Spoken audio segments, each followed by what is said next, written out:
अस्सलाम वालेकुम आदाब। ज़ेड न्यूज़ के नेशनल इंटरनेशनल न्यूज़ में आपका खैर मकदम है। मैं मोहम्मद शहबाज।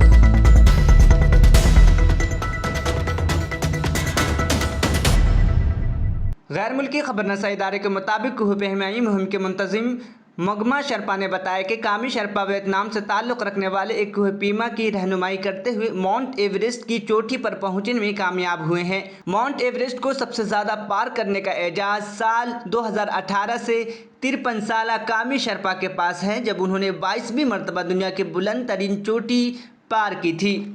एवरेस्ट मैन कहलाए जाने वाले कामी रेता शर्पा गुज़िश्ता 20 सालों में मुहिम जोई के दौरान कोह-ए-पहमाओं के गाइड की खिदमात सरअंजाम दे रहे हैं और साल 1994 में उन्होंने पहली मरतबा 8,849 मीटर बुलंद माउंट एवरेस्ट पार की थी। तब से वो तकरीबन हर साल दुनिया के बुलंद तरीन मकाम पर पहुँचने में कामयाब होते हैं।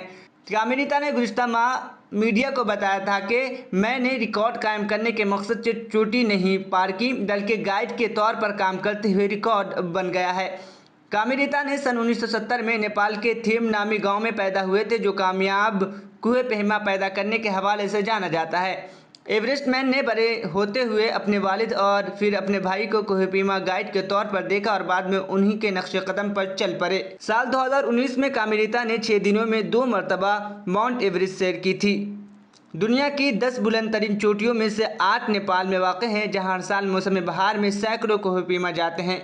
रवां साल नेपाल ने 478 बैनुल अक़वामी कोह-ए-पीमाओं को परमिट जारी किए हैं, जिसकी फ़ीस $11,000 है। इस साल 900 कोह-ए-पीमा मुहिमजोई में शामिल हो रहे हैं, जिनमें अक्सर को गाइड की ज़रूरत होगी। माउंट एवरेस्ट के करीब वादी से ताल्लुक़ रखने वाले शर्पा नस्ल के गाइडर्स का किरदार मुहिमजोई के लिए इंतहाई अहम समझा जाता है, जो कोह-ए-पीमाओं का तमाम सामान उठाकर ख़तरनाक पहाड़ों पर ले जाते हैं।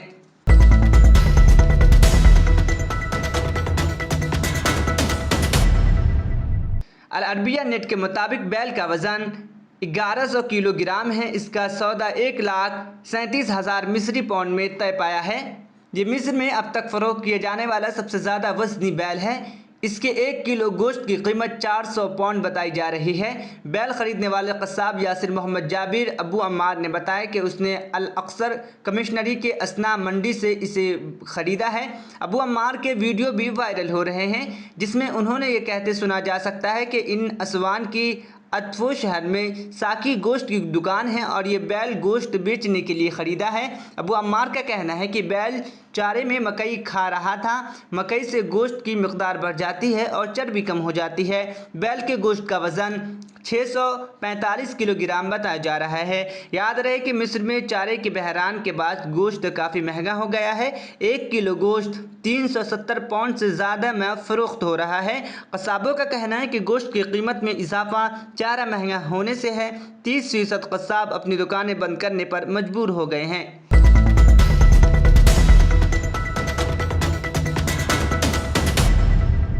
इमारात अल-यौम के मुताबिक सेक्रेटरी ख़जाना यूनुस हाजी अल-खौरी ने कहा, मुल्क में कॉरपोरेट टैक्स कानून को सादा बनाया जा रहा है। इससे छोटे कारोबारी मंसूबों, नई कंपनियों और मईशियत को फ़रोग़ हासिल होगा। नया टैक्स कानून सरमायाकारों, मुल्की और गैर मुल्की अफराद पर लागू कराया जाएगा।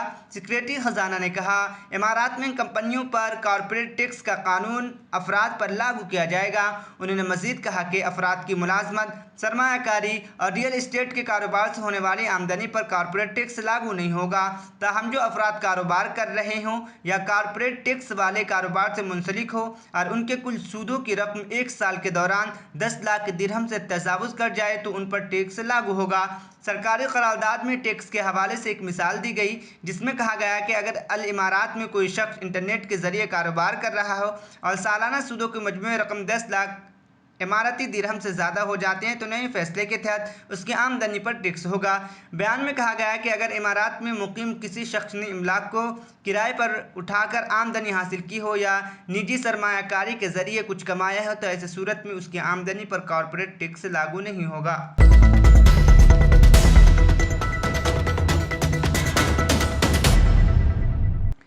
गैर मुल्की खबर रसाई इदारे के मुताबिक शहजादा फैसल बिन फरहान ने अरब वज़राए ख़ारजा का खैर मकदम किया। उन्होंने साबिक़ा अरब सरबराह कॉन्फ्रेंस की क़यादत पर अलजसाइर का शुक्रिया भी अदा किया। अरब वज़रा ने इजलास में जुमा को होने वाले सरबराह इजलास के एजेंडे की मुसव्विदा और उनके फ़ैसलों पर गौर किया, जिनकी समिट में मंजूरी दी जाएगी।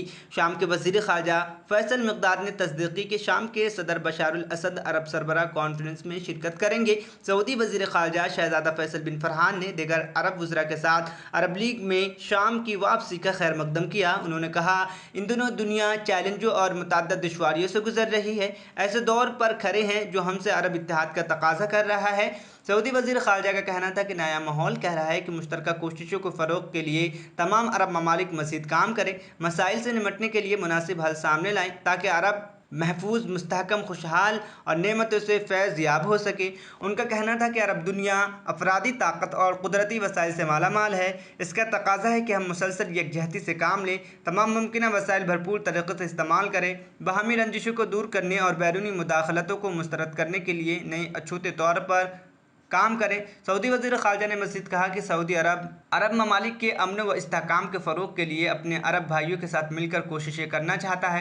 सऊदी अरब नई नस्लों के लिए महफूज मुस्तक़बिल की तामीर और तरक्की व खुशहाली के शाहराह पर गामज़न होने और रहने के लिए जुमले व वसाइल और कोशिशें बरोई कार लाने के हक़ में हैं। उन्होंने दुआ कि अल्लाह जद्दा में होने वाले अरब सरबराह कॉन्फ्रेंस को मतलूबा उमंगों की तकमील में सुरखरू करे। अरब वज़राए ख़ारजा के इजलास में शरीक सऊदी वफ़द में नायब वज़ीर ख़ारजा इंजीनियर वलीद अल खरीजी व सेक्रेटरी ख़ारजा डॉक्टर अब्दुर्रहमान अर्रईसी शामिल थे।